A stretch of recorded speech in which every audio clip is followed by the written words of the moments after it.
Halo teman-teman, kami dari kelompok 1 Matematika Diskrit kelas 5B.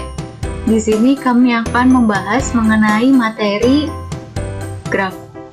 Dan submateri yang akan kami sampaikan adalah definisi graf, jenis graf, terminologi graf, graf sederhana khusus, representasi graf, dan graf isomorfik. Dan anggota dari kelompok 1 itu sendiri kita bisa lihat di video selanjutnya. Assalamualaikum warahmatullahi wabarakatuh. Perkenalkan, nama saya Mufiki dari kelas 5B dari kelompok 1 Matematika Diskrit. Di sini saya akan menjelaskan tentang definisi dan jenis graf. Assalamualaikum warahmatullahi wabarakatuh. Perkenalkan, nama saya Novi Pujanti dari kelompok 1 Matematika Diskrit. Di sini saya akan menjelaskan beberapa mengenai terminologi graf. Assalamualaikum warahmatullahi wabarakatuh. Saya Fuzi Rahayu sebagai pemateri yang akan menyampaikan materi bagian terminologi graf. Assalamualaikum warahmatullahi wabarakatuh. Saya Muti Puji Lestari, NIM 1808105067. Di sini saya akan membahas tentang graf sederhana khusus. Dan graf yang akan saya bahas yaitu graf lengkap, graf lingkaran, dan graf teratur. Assalamualaikum warahmatullahi wabarakatuh. Perkenalkan, nama saya Hairunisa dari kelompok 1. Di sini saya akan menjelaskan beberapa graf khusus sederhana, yaitu graf bipartit dan graf planar. Assalamualaikum warahmatullahi wabarakatuh. Perkenalkan, nama saya Jeneva Hairunisa Nur, NIM 1808105051. Di sini saya akan mempresentasikan tentang representasi graf. Halo, perkenalkan, nama saya Nurul Saadaini dari jurusan Tadris Matematika YIN Syekh Nurjati Cirebon dengan NIM 18081050562 kelas 5B. Nah, pada video kali ini kita akan membahas graf isomorfik.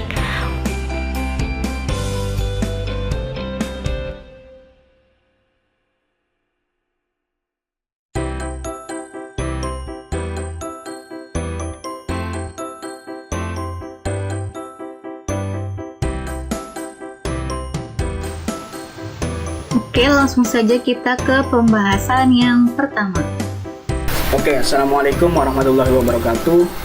Nama saya Mufiki dari kelas 5B dengan NIM 1808105054 dari kelompok 1 Matematika Diskrit. Di sini saya akan menjelaskan tentang definisi dan jenis-jenis graf.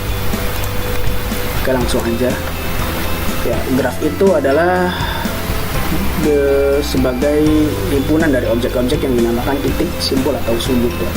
Dalam matematika dan ilmu komputer sendiri, sebuah graf adalah objek dasar pelajaran dalam teori graf. Dihubungkan oleh penghubung yang dinamakan garis atau sisi. Dalam graf yang memenuhi syarat, di mana biasanya tidak berarah, sebuah garis dari titik A ke titik B dianggap sama dengan sebaliknya, yaitu dari titik B ke titik A. Dalam graf berarah, garis tersebut memiliki arah. Pada dasarnya, sebuah graf digambarkan dengan bentuk diagram sebagai himpunan dari titik-titik, sudut atau simpul yang digabungkan dengan kurva, garis atau sisi. Graf digunakan untuk mempresentasikan objek-objek diskrit dan hubungan antara objek-objek tersebut. Diskrit di sini dimaksudkan adalah bukan hal yang kontinu, tetapi hal yang terputus-putus gitu antara titik dengan titik yang lain. Itu dihubungkan. Gambar di bawah ini adalah sebuah graf yang menyatakan peta jaringan jalan raya, yaitu Provinsi Jawa Tengah. Ya, kita bisa lihat penerapan dari graf sendiri dalam peta, yaitu khususnya Provinsi Jawa Tengah. Ya. Brebes, Tegal, Pemalang itu kita ibaratkan yang kota-kota tersebut itu adalah titiknya. Kemudian jalannya itu adalah simpulnya atau sisinya, bujur atau sisinya. Titik itu simpulnya. Ya. Sebuah graf dapat mempresentasikan rangkaian jembatan Königsberg tahun 1336. Ini sejarah dari graf sendiri. Simpul itu adalah menyatakan daratan, kemudian busur atau sisi itu menyatakan jembatan. Ya, ini gambarnya. Bila kita lihat, kita presentasikan dengan graf itu, maka hasilnya itu yang sebelah kanan, gambar yang sebelah kanan dari jembatan tersebut. Bila kita tarik garisnya, tarik sisinya gitu, untuk menghubungkan jembatan yang satu dengan jembatan yang lainnya. Ini adalah tokohnya, Leonhard Euler, dari jembatan Königsberg yang tadi itu. Kemudian ini adalah definisi dari graf sendiri.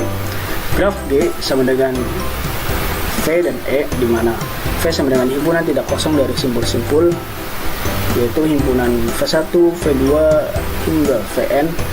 E sama dengan himpunan sisi-sisi yang menghubungkan sepasang simpul, yaitu sama dengan himpunan dari E1, E2 hingga En. Itu adalah definisi dari graf. Ya, ini adalah contohnya. Yang A itu adalah, atau G1 itu graf sederhana. Kemudian yang G2 itu adalah graf ganda, dan C adalah graf sederhana. Kita akan menjelaskan graf sederhana terlebih dahulu. Tadi dikatakan di definisi graf sendiri, V itu adalah titiknya atau simpulnya, berarti 1, 2, 3, 4, yaitu titiknya himpunan dari V. Kemudian himpunan dari E itu adalah seperti memetakannya, 1, 2, 1, 3, 2, 3, 2, 4, kemudian 3, 4. Sederhana, jadi polos gitu, hanya ada titik kemudian dihubungkan satu sama lain. Kemudian G2 adalah graf dengan graf ganda ya. V-nya itu sama dengan himpunan 1, 2, 3, 4. E-nya itu sama saja, tetapi kita beri nama 1, 2 itu E1, 2, 3 itu E2, 1, 3 E3, sampai 3, 4 itu E7. Pada sisi-sisinya kita juga bisa tuliskan saja E1, E2, E3 hingga E7. Kemudian G3 adalah graf dengan V-nya itu 1 sampai 4, 1, 2, 3, 4, himpunan V. Himpunan E-nya itu sama saja, hanya saja karena bentuknya ada gelangnya, sedangkan yang ke graf 2 itu ganda ya, hanya ganda atas bawah, sedangkan graf 3 itu ditambahkan gelang pada titik yang 3 itu, jadi dia memetakan kepada tiganya sendiri balik lagi, jadi kita beri nama E8. Oke, lanjut. Jenis-jenis graf. Berdasarkan ada tidaknya gelang atau sisi ganda pada suatu graf, maka graf diklasifikasikan atas dua jenis, yaitu yang pertama graf sederhana, yaitu graf yang tidak mempunyai gelang maupun sisi ganda, seperti gambar sebelumnya, yaitu graf 1. Graf 2 yaitu adalah graf tak sederhana, yaitu graf ganda dan graf semu tadi, graf mempunyai sisi ganda atau gelang. Kemudian berdasarkan orientasi arah pada sisinya, maka secara umum graf diklasifikasikan atas dua jenis, yaitu yang pertama graf tak berarah, graf yang sisinya tidak mempunyai orientasi arah. Kemudian yang kedua graf berarah atau digraph ya bahasa Inggrisnya, yaitu graf yang setiap sisinya mempunyai orientasi arah. Kemudian ini kita bisa lihat bersama-sama gambarnya, graf berarah, yaitu tadi nomor 2 seperti ini, dan ini graf ganda berarah. Kemudian ada jenis-jenis graf, kita bisa lihat perbedaannya satu sama lain. Graf sederhana tak berarah, sisi gandanya tidak dibolehkan, kemudian sisi gelangnya tidak dibolehkan juga.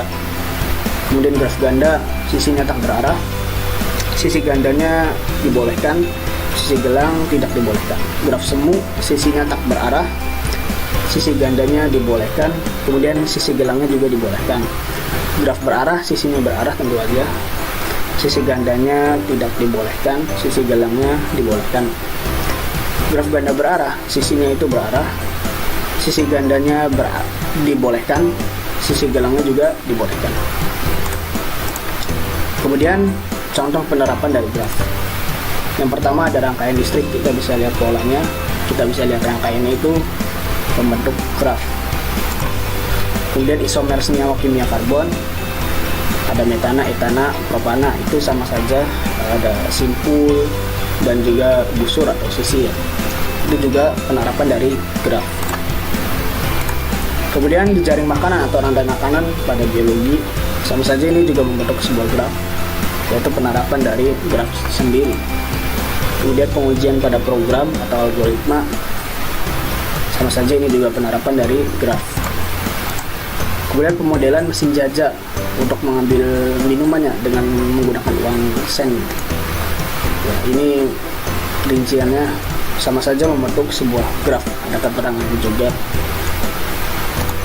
Mungkin itu yang bisa saya sampaikan dari definisi dan jenis-jenis graf. Selanjutnya saya Novi Pujianti akan menjelaskan mengenai terminologi graf. Terminologi graf dibagi menjadi 12. Di sini saya akan menjelaskan 6 terminologi graf. Pada terminologi graf yang pertama itu ada ketetanggaan atau adjacency. Ketetanggaan yaitu dua buah simpul dikatakan bertetangga bila keduanya terhubung langsung. Lihat pada gambar. Untuk tinjauan graf G1 yaitu simpul 1 bertetangga dengan simpul 2 dan 3. Simpul 1 tidak bertetangga dengan simpul 4. Selanjutnya yang kedua yaitu bersisian atau insidensi. Untuk sembarang sisi E sama dengan VJ, VK dikatakan E bersisian itu dengan simpul VJ dan E bersisian dengan simpul VK. Nah, untuk tinjau graf G1 sisi 2,3 bersisian dengan simpul 2 dan simpul 3. Untuk sisi 2,4 bersisian dengan simpul 2 dan simpul 4. Dan sisi 1,2 tidak bersisian dengan simpul 4. Bisa dilihat pada gambar. Selanjutnya yang ketiga yaitu ada simpul terpencil atau isolated vertex. Nah, simpul terpencil ialah simpul yang tidak mempunyai sisi yang bersisian dengannya. Jika dilihat dari tinjauan graf G4-nya yaitu simpul 5 adalah simpul terpencil.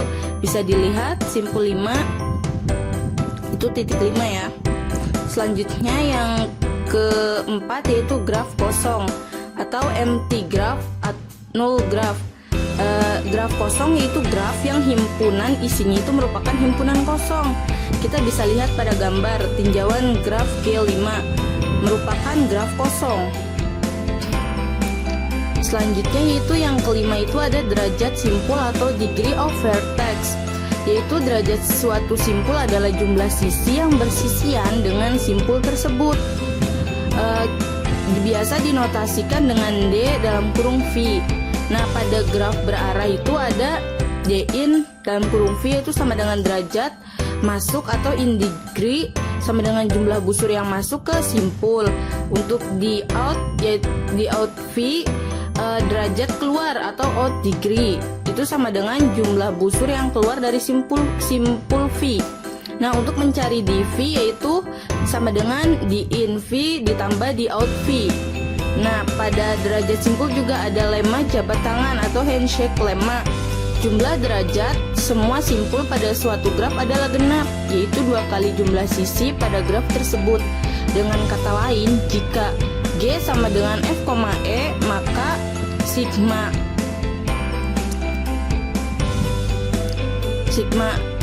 V elemen V besar di V sama dengan 2 nilai mutlak E.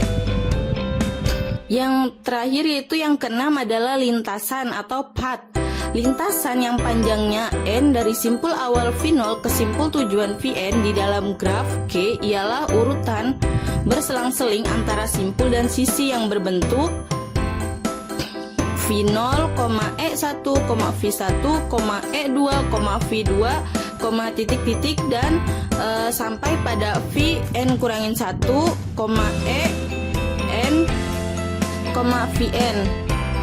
Sedemikian sehingga E1 sama dengan V0, V1. Untuk E2 yaitu sama dengan V1, V2 dan seterusnya sampai En sama dengan Vn kurangin 1, Vn. Itu adalah sisi-sisi dari graf G. Nah, untuk panjang lintasan itu ditentukan oleh jumlah sisi dalam lintasan tersebut. Nah, untuk tinjauan pada graf G1 yaitu lintasan 1, 2, 4, 3 adalah lintasan dengan urutan sisi 1,2 dalam kurung 2,4 dan dalam kurung 4,3. Panjang lintasan 1, 2, 4, 3 adalah 3. Untuk terminologi graf yang selanjutnya itu akan dijelaskan oleh teman saya. Selanjutnya, saya Fuzi Rahayu akan melanjutkan pembahasan dari pemateri sebelumnya mengenai terminologi graf.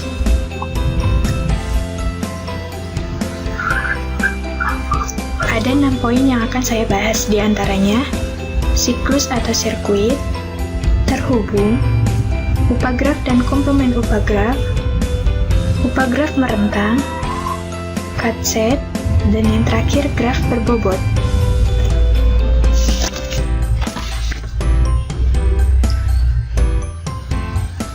Siklus atau sirkuit. Siklus atau sirkuit adalah lintasan yang berawal dan berakhir pada simpul yang sama. Dalam sebuah sirkuit, terdapat panjang sirkuit yang merupakan jumlah sisi di dalam sirkuit tersebut. Sebuah sirkuit dikatakan sirkuit sederhana jika setiap sisi yang dilaluinya berbeda. Perhatikan gambar berikut ini. Dapat kita ketahui pada gambar tersebut 1, 2, 3, 1 adalah sebuah sirkuit yang memiliki panjang 3. 1, 2, 3. Dan dikatakan sebagai sirkuit sederhana karena setiap sisi yang dilaluinya berbeda. Sedangkan 1, 2, 4, 3, 2, 1 bukanlah sirkuit sederhana karena sisi 1, 2 dilalui 2 kali.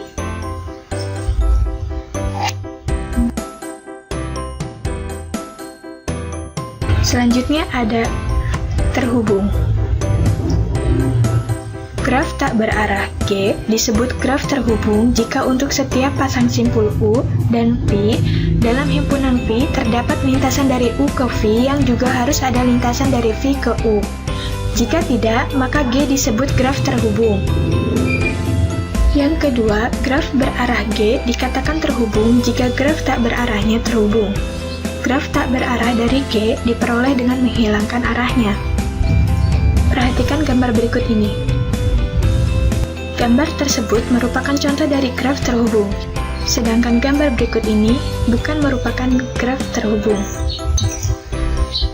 Keterhubungan dua buah simpul pada graf berarah dapat dibedakan menjadi dua, yakni terhubung kuat dan terhubung lemah.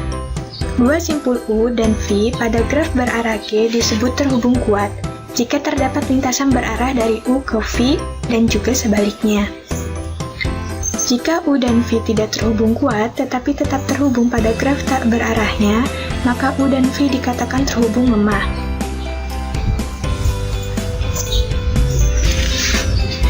Perhatikan kedua gambar berikut.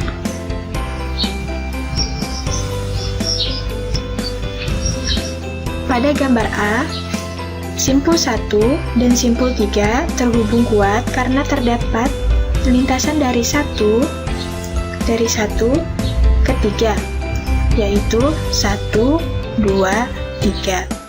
Begitu juga terdapat lintasan dari 3 ke 1, 3, 4, 5, 1. Sedangkan pada gambar B, simpul 1 dan simpul 3 terhubung lemah karena hanya terdapat lintasan dari 3 ke 1, yaitu 3, 4, 5, 1. Tetapi tidak ada lintasan dari 1 ke 3. Dengan kata lain, graf pada gambar A adalah graf terhubung kuat, karena untuk sembarang pasang simpul di dalam graf terdapat lintasan berarah dari U ke V dan V ke U. Sedangkan graf pada gambar B adalah graf terhubung lemah, karena tidak semua pasangan simpul mempunyai lintasan dua arah. Perlu diingat bahwa graf yang hanya terdiri atas satu simpul saja atau tidak ada sisi tetap dikatakan terhubung karena simpul tunggalnya terhubung dengan dirinya sendiri. Selanjutnya, upagraf dan komplement upagraf. Definisi yang pertama, Misalkan G sama dengan F, E adalah sebuah graf. G1 sama dengan F1, E1 adalah upagraf atau subgraf dari G jika V1 subhimpunan V dan E1 subhimpunan E. Definisi yang kedua, komplement dari upagraf G1 terhadap graf G adalah graf G2 sama dengan F2, E2. Sedemikian sehingga E2 sama dengan E dikurangi E1, dan F2 adalah himpunan simpul yang anggota-anggota E2 bersisian dengannya. Perhatikan ketiga gambar berikut. Gambar A adalah graf G1, gambar A adalah graf G1, gambar B adalah upagraf dari G1, dan gambar C adalah komplement dari upagraf yang bersesuaian. Selanjutnya, jika graf tidak terhubung, maka graf tersebut terdiri atas beberapa komponen terhubung. Yang dimaksud dengan komponen terhubung adalah upagraf terhubung dari G yang lebih besar, yang berarti setiap komponen terhubung di dalam graf G saling lepas. Seperti pada gambar di samping, graf G mempunyai 3 buah komponen terhubung, yaitu G1, G2, dan G3. Selanjutnya, graf terhubung hanya terdiri dari satu komponen, yaitu graf itu sendiri.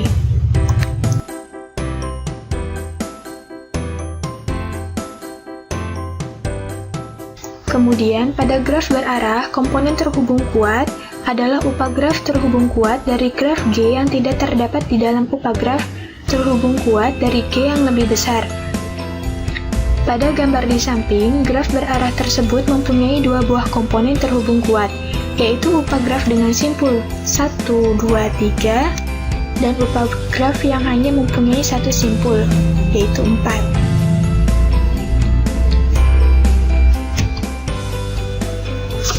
Selanjutnya, upagraf merentang. Upagraf G1 sama dengan F1, E1 dari G sama dengan F, E dikatakan upagraf merentang jika F1 kurangi F, yaitu G1 mengandung semua simpul dari G. Perhatikan ketiga gambar berikut ini. Gambar A adalah graf G, gambar B adalah upagraf merentang dari G, dan gambar C bukanlah upagraf merentang dari G karena tidak mengandung semua simpul G.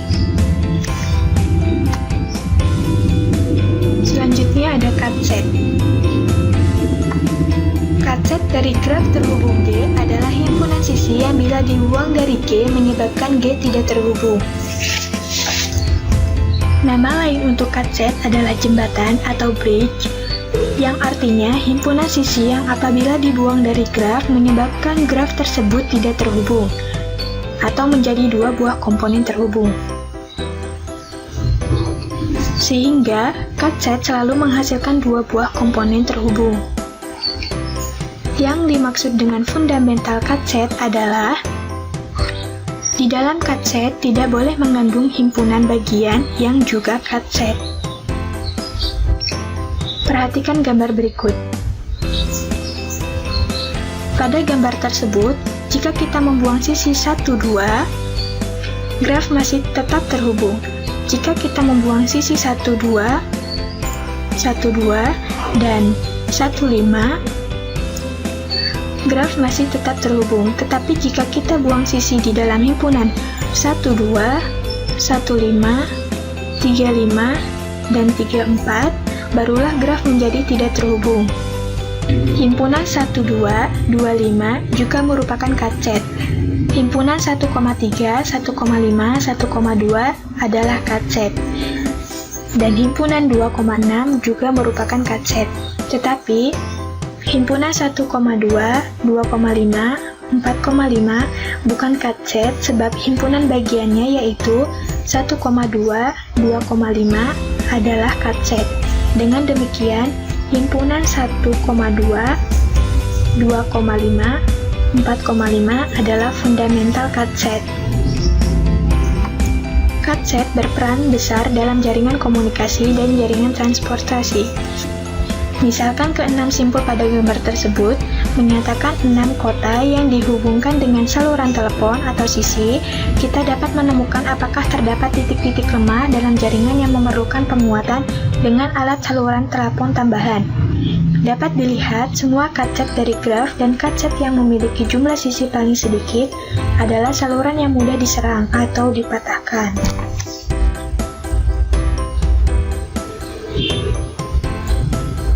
Yang terakhir, graf berbobot. Graf berbobot adalah graf yang setiap sisinya diberi sebuah harga atau bobot. Bobot pada tiap sisi dapat berbeda-beda bergantung pada masalah yang dimodelkan dengan graf.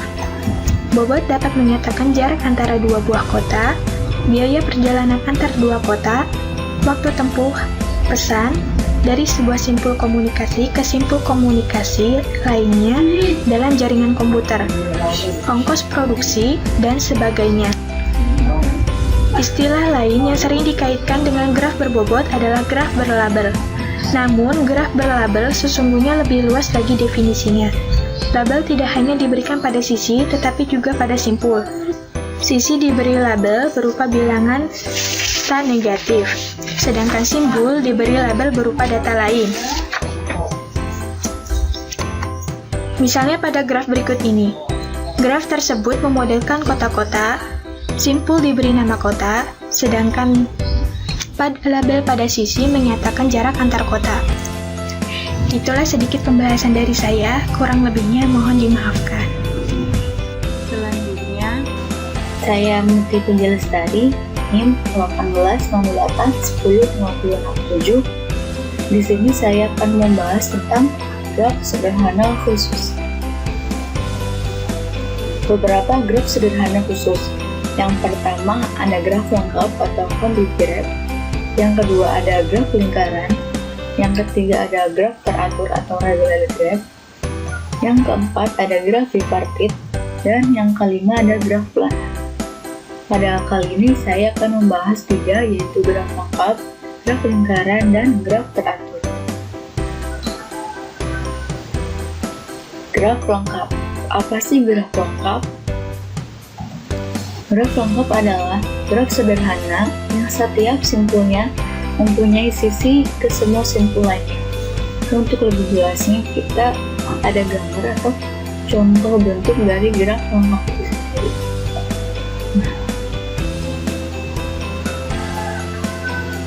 Yang dimaksud adalah yang setiap simpulnya mempunyai sisi ke semua simpul lainnya, yaitu misalkan contoh di kedua ini. Sisi kiri ini simpulnya terhubung ke sisi kanan, dan sisi kanan juga terhubung ke sisi kiri. Nah, untuk ketiga ini berarti satu simpul ini terhubung ke dua simpul lainnya. Sisi ini terhubung ke simpul yang lain. Berlaku juga untuk keempat, berarti satu simpul ini terhubung ke 3 simpul yang lainnya. Berlaku juga untuk K5 dan K6.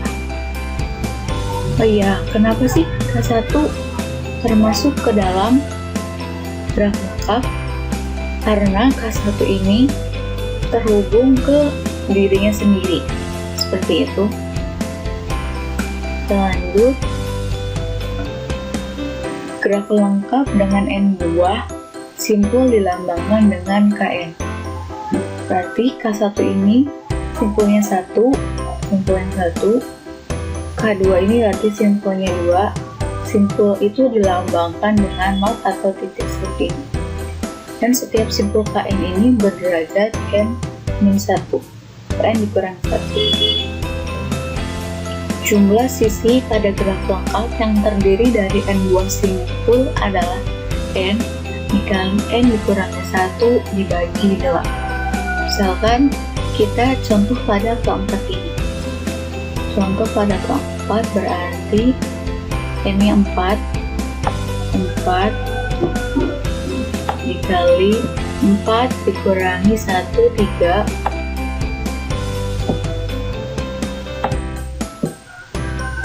yaitu dibagi 2.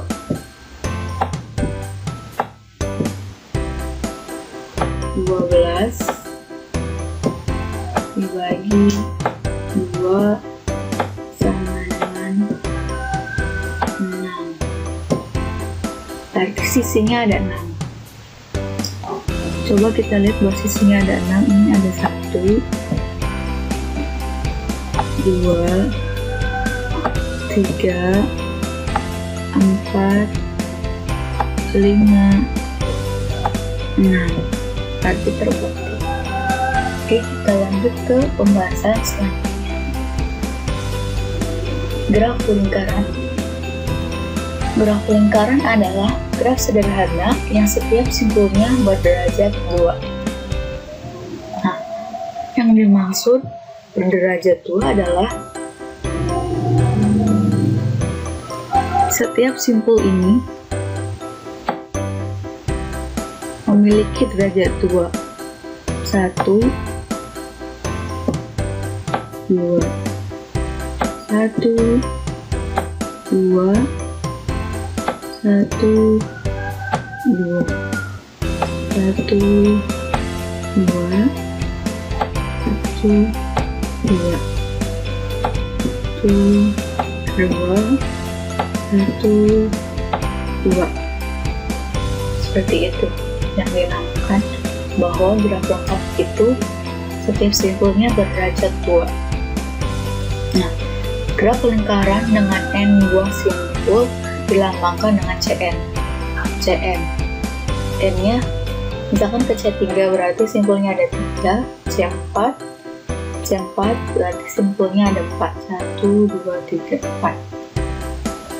Nah, jika simbol-simbol pada Cn adalah V1, V2 sampai Vn, maka sisi-sisinya adalah V1, V2, V2, V3 sampai Vn-1, Vn dan Vn sampai V1. Dengan kata lain, ada sisi dari simpul terakhir atau Vn ke simpul pertama. Oke, contohnya ada C3. Berarti C3 sisinya V1, V2, V2, V3 dan V3, V1. Soalnya N-nya ada 3, berarti V3, V1. Karena simpul terakhir dengan simpul pertama. Oke, selanjutnya graf teratur. Graf teratur adalah graf yang setiap simpulnya mempunyai derajat yang sama. Dan apabila derajat setiap simpulnya adalah n, maka graf tersebut disebut sebagai graf teratur dengan berderajat n. Oke, contohnya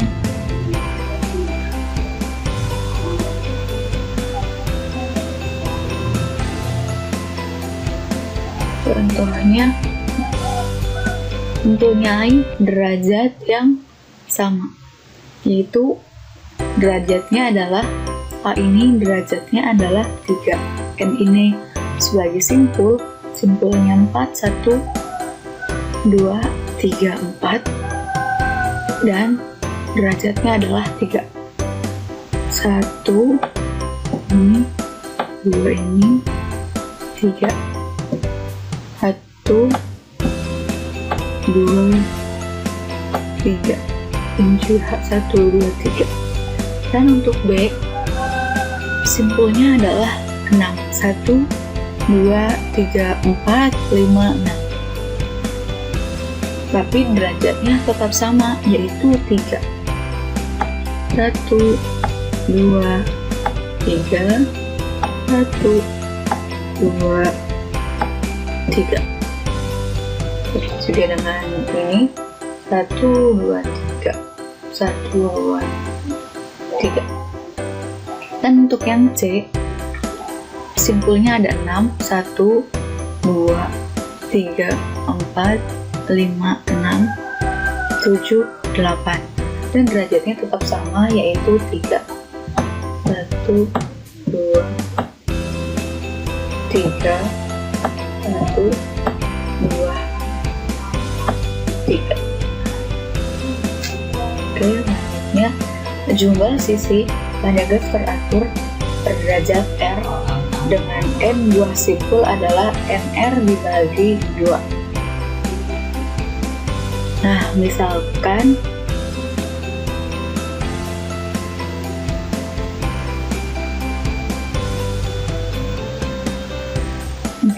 pada A ini N-nya adalah 4 dikali 3 dibagi 2 dengan 12 ya, dibagi 2 sama dengan 6. Berarti sisi dari A ini ada 6. Coba kita hitung. 1, 2, 3, 4, 5, 6 ya. Ya, seperti itu. Terima kasih. Selanjutnya saya Hairunisa akan menjelaskan beberapa graf sederhana khusus, yaitu graf bipartit dan graf planar.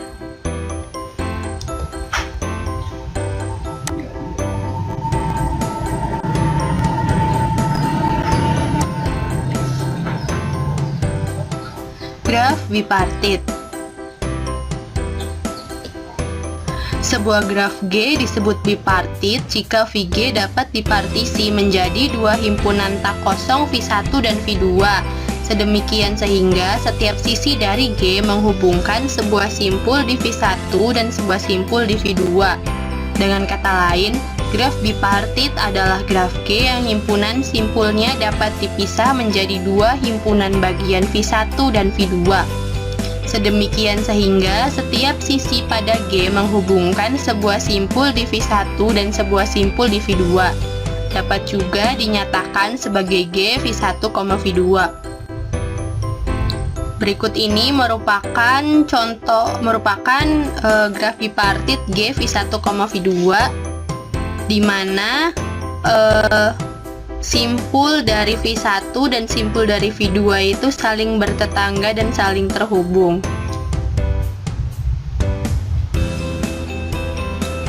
Contoh graf bipartit, jika graf G dipartisi menjadi graf G7 V1, V2 dengan V1 yaitu V1, V3, V5 dan V2 yaitu V2, V4 dan V6.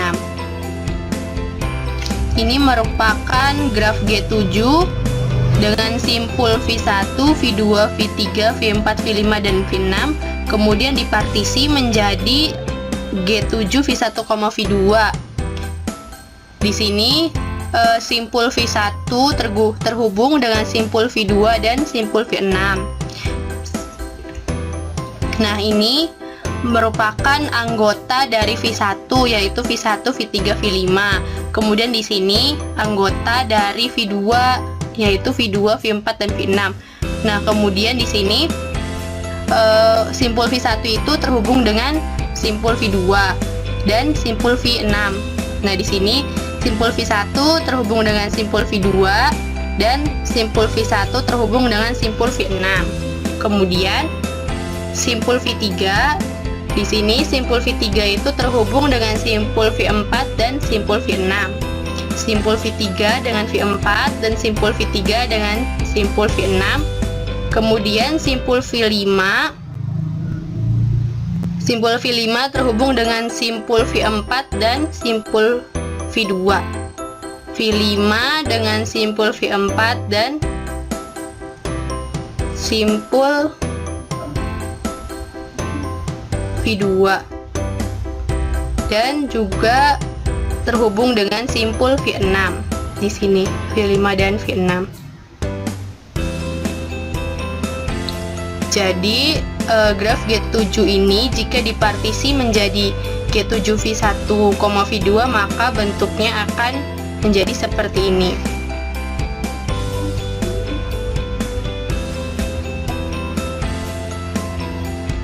Kemudian graf planar.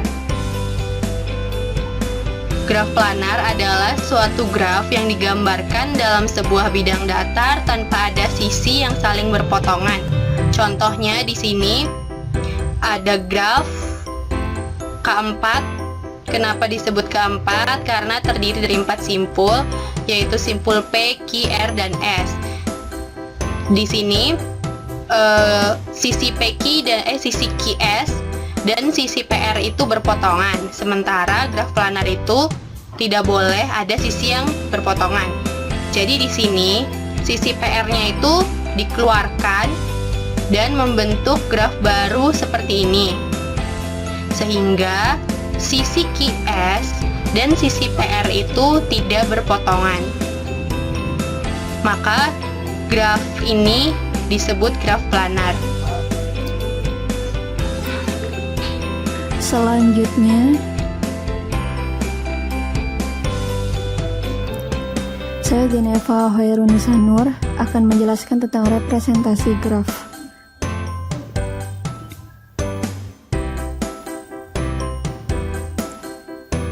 Seperti yang diketahui, graf adalah himpunan berhingga titik vertex dan garis atau sisi edge, di mana garis tersebut menghubungkan titik-titik. Setiap sisi mungkin memiliki bobot dan mungkin memiliki arah tertentu. Graf bisa direpresentasikan dalam beberapa bentuk, selain bentuk garis, titik, dan garis. Yang pertama, matriks keterhubungan.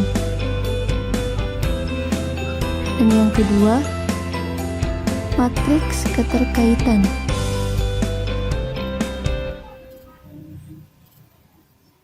Dan yang ketiga, daftar atau himpunan sisi.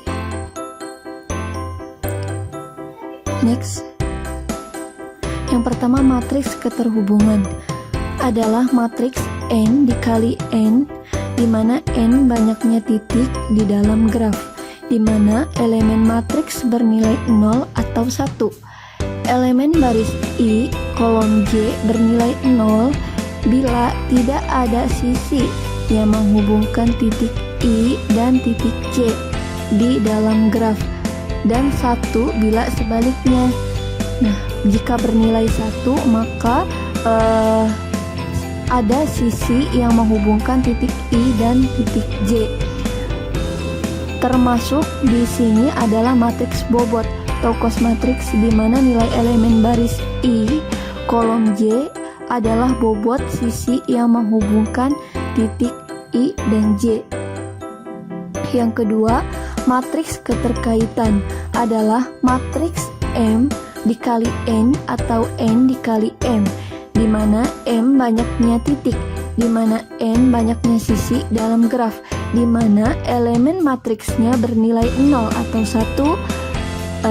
Elemen baris I kolom J bernilai 0 bila titik I tidak terhubung dengan sisi J, dan 1 bila sebaliknya. Apabila bernilai 1 maka I ada hubungannya atau ada keterkaitannya dengan sisi J.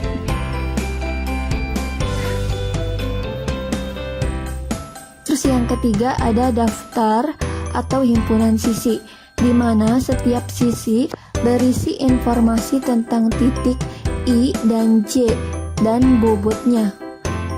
Bobotnya di sini di cos ya, berarti dilambangkan dengan C.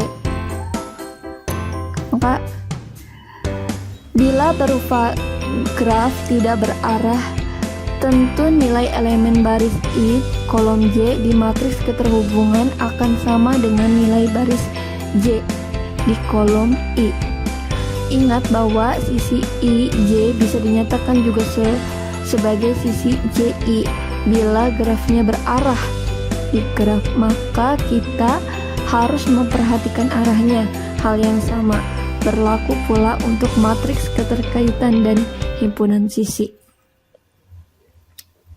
Contoh, perhatikan graf di bawah ini. Di sini ada titik 1, titik 2, titik 3, titik 4, titik 5, dan titik 6. Maka ada 6 titik dan dihubungkan dengan sebuah garis. Ada E1 sampai dengan E10. Dan juga ada nilai bobotnya di setiap sisinya ya. Ada 4, ada 12, ada 5, 23. Nah, itu ada bobot. Nah, yang pertama kita akan mencari representasi dalam matriks keterhubungan dan matriks bobot. Tadi diketahui bahwa matriks keterhubungan adalah titik-titik yang dihubungkan oleh sebuah sisi ya. Dan bobot juga adalah nilai dari sebuah sisinya. Nah, 1 dengan 1, mengapa nilainya 0? Kita lihat di graf. 1 dengan 1, titik 1 dengan titik 1 tidak ada keterhubungan garisnya ya, maka nilainya 0. Dan di sini juga ada 1 dengan 2. Mengapa nilai elemennya 1? Kita lihat di grafnya. titik 1 dengan titik 2. Nah, ada keterhubungan, ada dihubungkan dengan garis ya, maka nilai elemennya adalah 1. Dan di sini ada titik 1 dengan titik 3. Mengapa nilainya 1? Kita lihat 1 dengan titik 3. Nah, ada hubungannya ya, dihubungkan oleh sebuah sisi, maka nilainya adalah 1. Di sini juga 1 dengan 4. Titik 1 dengan 4. Titik 1 dengan 4. Nah, tidak ada keterhubungan karena tidak ada sisi yang menghubungkan antara titik 1 dengan titik 4, maka nilainya adalah 0. Dan kita lihat juga 1 dengan 5 ya. Mengapa nilainya 0? Karena tidak ada keterhubungan, tidak ada dihubungkan dengan sisi. Nah, kita lihat 1 dengan 6. Mengapa nilainya 1? Nah, kita lihat 1 dengan 6. Wah, bisa dihubungkan dengan sebuah sisi, maka nilainya adalah 1 karena dihubungkan oleh sebuah sisi. Nah, di sini juga ada 2 dengan 6. Kita lihat di sini 2 dengan 6 ya.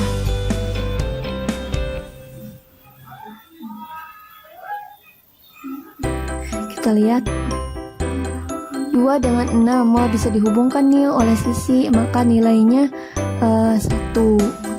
Nilai elemennya 1 ya. Nah, selanjutnya kita ke matriks bobot. Matriks bobot ya,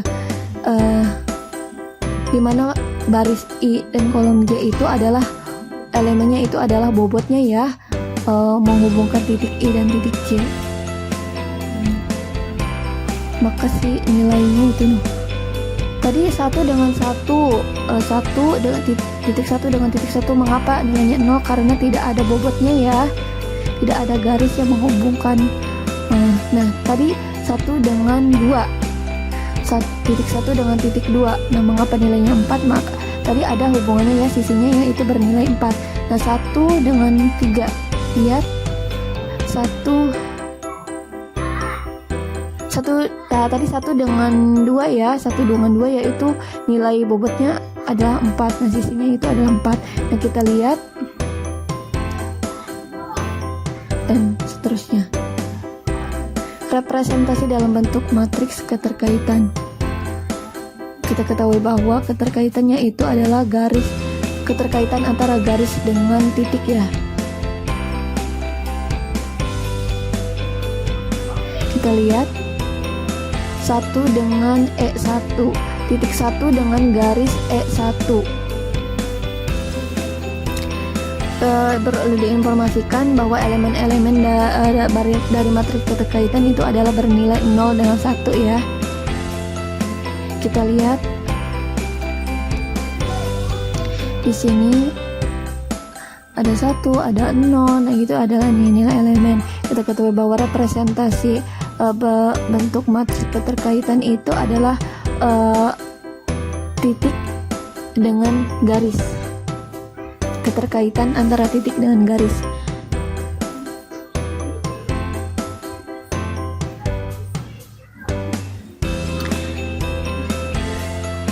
Satu dengan E1, kita lihat 1 dengan E1. Nah, berarti keterkaitan titik 1 dengan sisi E1, maka keterkaitan, maka nilainya yaitu adalah 1 dengan E2.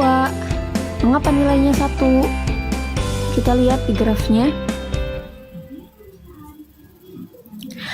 1.1 dengan sisi E2. Nah, berarti keterkaitan, maka nilainya 1. 1 dengan E3, mengapa nilainya 0? Kita lihat di graf. 1 dengan E3. Wah, tidak terkait nih dengan titik 1, maka nilainya 0, dan seterusnya.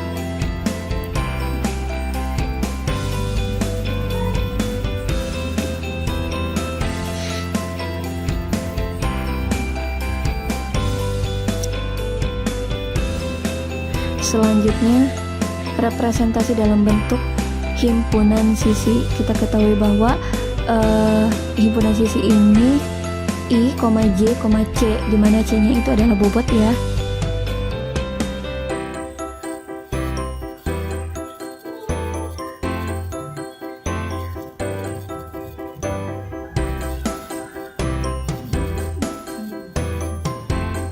Tadi ada daftar himpunan sisi di mana setiap sisi berisi informasi tentang titik I dan J, dan bobotnya cos bisa ditulis dengan I, J, C.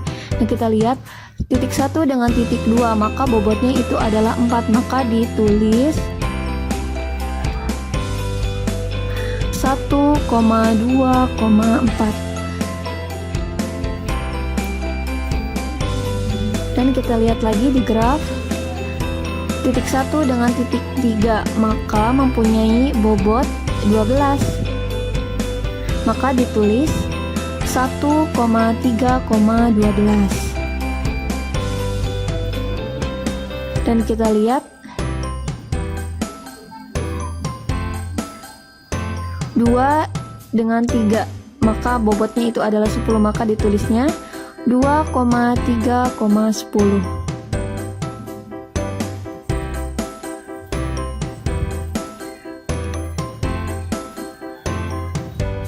Kita lihat ya, 2 dengan 6,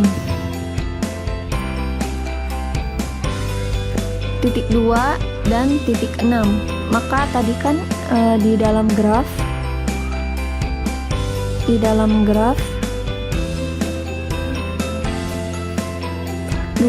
titik 2 dengan 6 dihubungkan oleh sisi yang berbobot 32, maka ditulisnya 2,6,32 dan seterusnya. Terima kasih.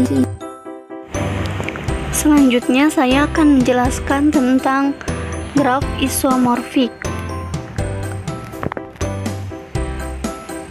Graf isomorfik itu adalah dua buah graf G1 dan G2. Dikatakan isomorfik jika terdapat korespondensi satu-satu antara simpul-simpul keduanya dan antara sisi-sisi keduanya. Sedemikian sehingga jika sisi-sisi E bersisian dengan simpul U dan V di G1, maka sisi E aksen yang berkoresponden di G2 itu juga harus bersisian dengan simpul U aksen dan juga V aksen di G2. Nah, dari definisi di atas itu dapat kita sederhanakan bahwasannya dua buah yang isomorfik adalah dua buah graf yang sama, hanya tampilan secara geometrik kedua graf tersebut kelihatannya berbeda.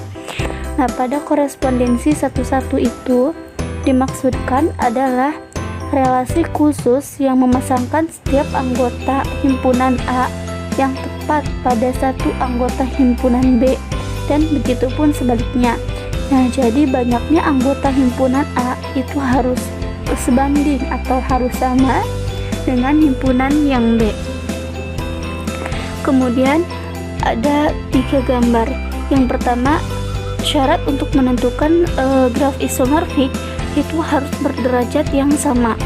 Artinya, dan ketika dua buah graf itu saling bertetanggaan. Misalkan kita ambil contoh yang pertama. Yang pertama itu titik E. Titik E itu harus sama dengan titik E pada gambar yang di bawah dan juga pada gambar yang di bawah yang kanan. E itu sama dengan E dan sama juga dengan Z. Kemudian kita lihat untuk titik D yang pertama. Nah, titik D yang pertama itu hasilnya dengan yang gambar yang kedua itu menghasilkan titik D. Kemudian yang ketiga itu menghasilkan titik Y. Kemudian untuk tetangga selanjutnya itu ada di titik A. Titik A itu kita maksudkan ke dalam gambar yang pertama, yang kedua, dan juga yang ketiganya adalah titik X. Begitupun untuk selanjutnya. Nah, kemudian dari 2 buah gambar di atas itu harus berkorespondensi antara relasi yang di bawah, yang kiri, dan juga yang kanan. Nah, kita ambil titik E. Titik E itu harus sama dengan titik Z. Tetapi untuk pemisalan yang di bawah itu kita lihat bahwasannya titik A itu harus sama dengan titik W karena memiliki derajat yang sama. Nah, untuk lebih jelasnya bahwasannya yang tadi itu korespondensi adalah ketika kita mempunyai himpunan A atau jumlah dari anggota himpunan A itu harus sama dengan jumlah himpunan yang B.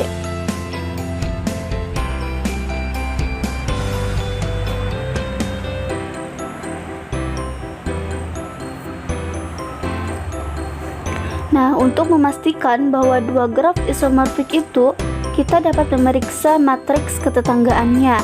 Nah, jika matriks ketetanggaannya itu sama, maka dipastikan bahwa kedua graf isomorfik sebelum menyusun matriks tetangga atau ketetanggaannya terlebih dahulu harus kita urutkan simpul-simpul pada G2. Menurut urutan simpul pada G1 sesuai dengan korespondensinya. Nah, dari contoh yang tadi itu kita harus menyesuaikan atau menyelaraskan antara derajat yang sama dengan jarak yang sama antara satu gambar dengan gambar yang lainnya yang kita sebut G1 dengan G2, sehingga memperoleh gambar seperti pada layar. Selanjutnya yaitu yang pertama ada titik E dan juga titik Z. Nah, titik E dan Z itu merupakan titik yang memiliki derajat yang sama. Kemudian kita misalkan gambar yang pertama itu dimasukkan ke dalam matriks. Nah, untuk matriks A dengan ketetanggaannya A itu pasti 0 karena di titik yang sama. Kemudian pada matriks A jika kita ditetanggakan dengan B itu maka sejaran atau selurusan sehingga menghasilkan nilai 1. Kemudian untuk nilai A ke C itu satu jalan dan satu arah yaitu memiliki nilai 1. Kemudian dari A ke D itu ketetanggaan jadi menghasilkan nilai 1, dan juga antara A ke E itu bukan ketetanggaan tetapi di sana ada titik D yang terhalang atau menghalanginya, maka nilainya itu 0. Sama dengan gambar yang kedua, itu kita misalkan pada titik W itu ketetanggaannya dengan W lagi, maka hasilnya itu 0 karena di titik itu tersendiri.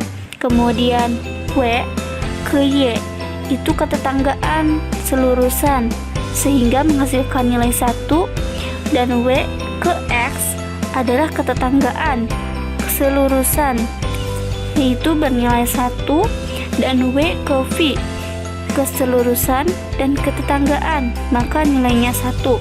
Kemudian untuk W dan Z itu terhalang oleh V, maka menghasilkan nilainya 0. Graf G1 atau V1, E1 dan G2 itu dari V2, E2 yang dikatakan isomorfik jika jumlah simpul dan sisi pada keduanya harus sama. Jumlah simpul memiliki derajat tertentu harus sama. Nah, jika pada G1 U1-nya itu bertetangga dengan V1 dan W1, sedangkan pada G2 U2 berketetanggaan dengan V2 dan W2, maka berderajat V1 harus sama dengan V2 dan derajat W1 itu harus sama dan W2 atau harus sama dengan W2. Nah, terdapat korespondensinya satu-satu, yaitu V1 ke V2. Kemudian gambar selanjutnya itu yang pertama kita lihat adalah derajat dari titik E. Dari titik E itu kita selaraskan atau korespondensikan dengan titik yang X. Kemudian yang D itu kita misalkan ke titik yang U. Nah, kemudian untuk titik yang F, kita itu tidak mempunyai pasangan pada gambar yang di kanannya. Misalkan yang F itu kita memiliki derajatnya itu 2, sedangkan yang V itu hanya memiliki derajatnya 1. Maka dalam korespondensi yang di bawah itu ada salah satu himpunan yang tidak memiliki pasangan. Artinya kedua graf tersebut itu tidak berkorespondensi satu-satu. Nah, maka dikatakan bahwa kedua graf itu tidak isomorfik. Kemudian, nah pada gambar yang pertama dan juga yang kedua,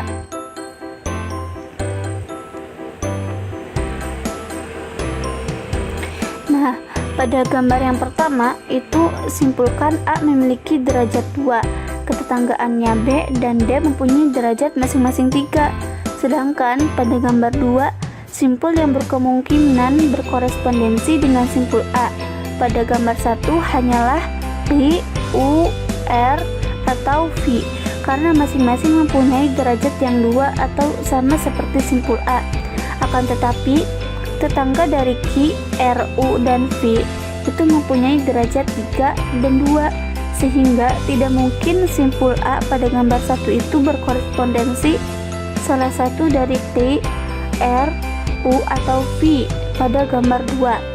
Nah, karena simpul A itu tidak berkorespondensi dengan salah satu simpul pada gambar yang kedua, maka tidak ada koresponden 1 ke 1 dari kedua graf tersebut. Jadi dapat disimpulkan bahwa gambar 1 dengan gambar 2 itu tidak isomorfik. Nah, gambar yang tadi itu tidak isomorfik antara gambar yang satu dengan gambar yang keduanya. Kemudian lanjut ke dalam gambar yang selanjutnya, itu ada gambar yang pertama dengan gambar yang kedua. Boleh diperhatikan antara jarak yang satu dengan yang lainnya.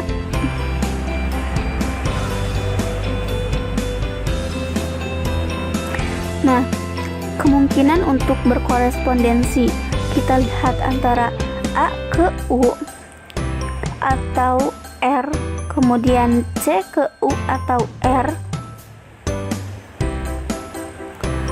B ke Q atau S, D ke Q atau S, E ke P atau T, dan F ke P atau T.